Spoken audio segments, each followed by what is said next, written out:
Part 1।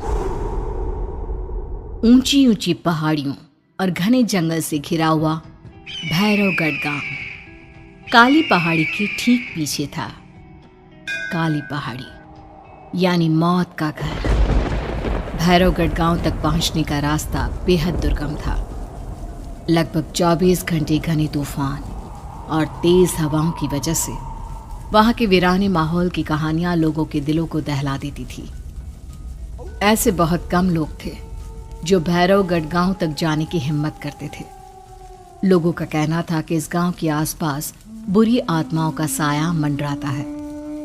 गांव के रहने वाले लोगों ने वैसे तो अपनी आंखों से किसी बुरी आत्मा या साये को नहीं देखा था, लेकिन गांव का बच्चा बच्चा इस बात को महसूस कर सकता था कि गांव के ऊपर कोई तो खौफनाक साया मंडरा रहा है।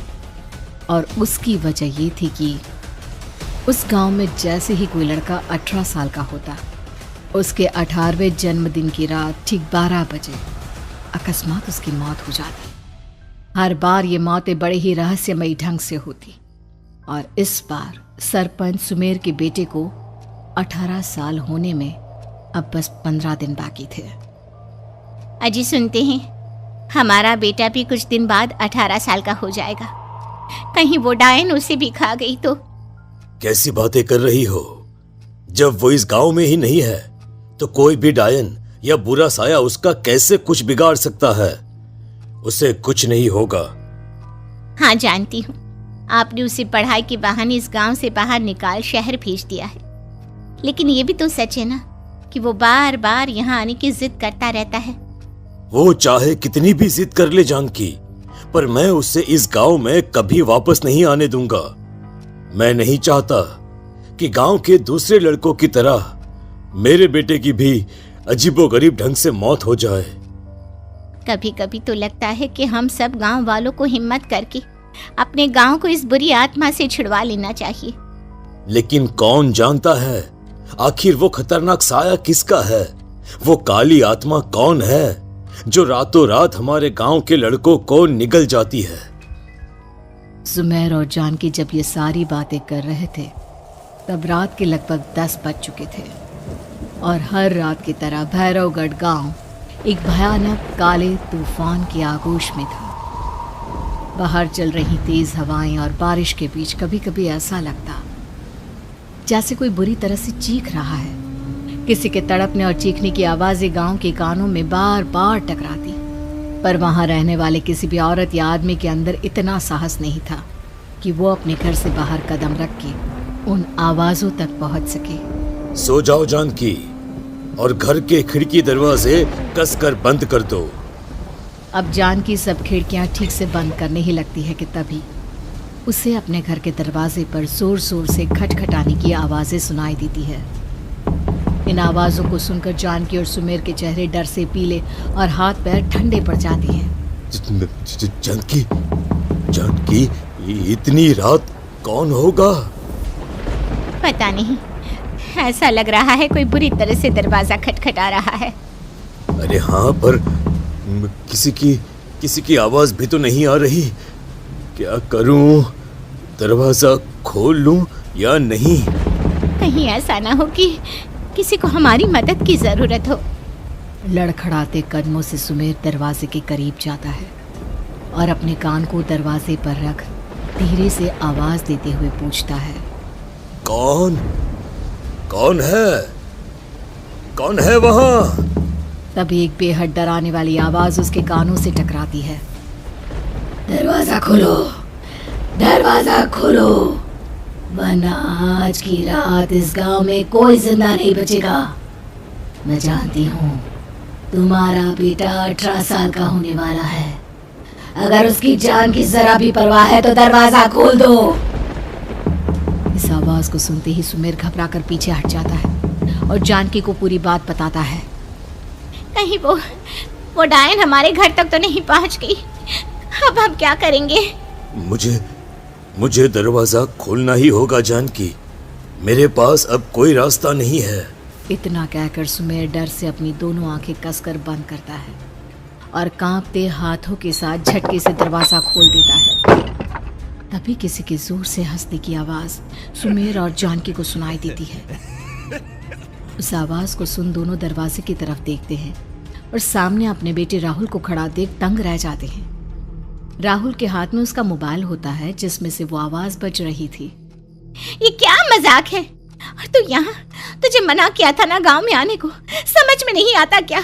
18 साल का होने वाला है तू। माँ, आप लोग भी पता नहीं किन अंधविश्वास भरी बातों पर भरोसा करते हैं। क्या क्या मैं अपने घर नहीं आ सकता? आप लोगों से नहीं मिल सकता? देख बेटा, हमने तुझे किसी वजह से ही इस गांव से दूर रखा था और यहां आकर तूने अच्छा नहीं किया। चल चल चल, मैं तुझे अभी के अभी वापस शहर छोड़कर आता हूं। ओफो पापा, आप बेकार की बातों से परेशान हो रहे हैं। बाहर इतना तेज अंधड़ तूफान चल रहा है, कहीं जाने की जरूरत नहीं है। मैं बस आप लोगों से मिलने आया हूं, कुछ दिन रहकर चला जाऊंगा। दिमाग खराब हो गया है इस लड़के का, नहीं जानता कि इस गांव में ये सुरक्षित नहीं है। किसने कहा था तुझे यहाँ आने को? ये आवाजें सुन, बाहर से जो आवाजें आ रही है तुझे सुनाई नहीं देती क्या? अरे माँ, जब जोर से तूफान चलता है, तेज हवाएं चलती हैं, तो इसी तरह की आवाजें आती हैं। ये बहुत नॉर्मल है माँ। नॉर्मल होगी तेरे लिए बेटा। 4 दिन शहर में पढ़कर आया है तो अपने माँ बाप की बात नहीं मान सकता। माँ, मुझे अभी बहुत जोरों से भूख लगी है, पहले कुछ खिला दो, और रात भी बहुत हो गई है। हम इस बारे में कल बात करते हैं, ठीक है? राहुल के वापस आ जाने से जानकी और सुमेर की आंखों की नींद उड़ गई थी। खाना खाने के बाद राहुल तो अपने बिस्तर पर जाकर सो गया, लेकिन जानकी और सुमेर पूरी रात उसके कमरे के बाहर पहरेदारी करते रहे। उन्हें पल पल इसी बात का डर था कि कहीं उनके बेटे को कुछ हो ना जाए। रात बीतती है, सुबह का सूरज निकलता है।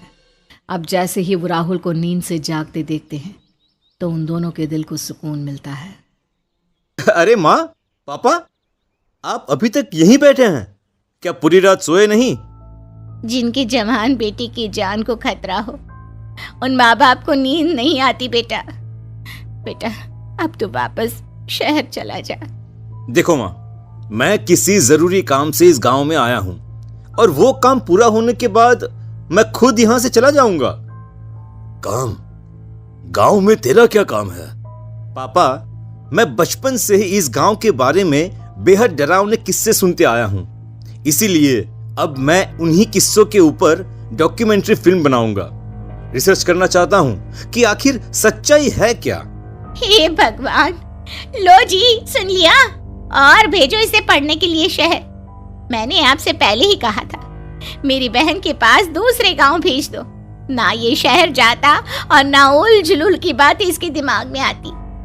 जानकी और सुमेर राहुल को समझाने की बहुत कोशिश करते हैं, पर वो किसी की बात नहीं सुनता और अपना कैमरा लेकर गांव की पास वाली काली पहाड़ी की तरफ निकल जाता है। अब राहुल जैसे ही काली पहाड़ी पर पहुंचता है, उसकी नजर पहाड़ी के ठीक बीचों बीच बनी एक पुरानी झोपड़ी पर पड़ती है। यहाँ भी कोई रहता है क्या? ये इंटरेस्टिंग होगा।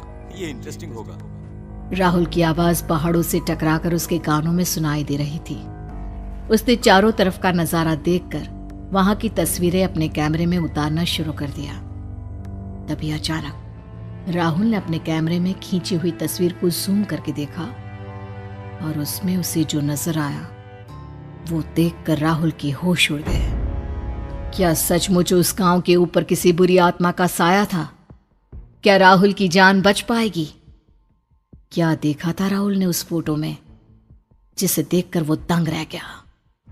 इन सवालों के जवाब जानने के लिए देखिए इस कहानी का अगला भाग।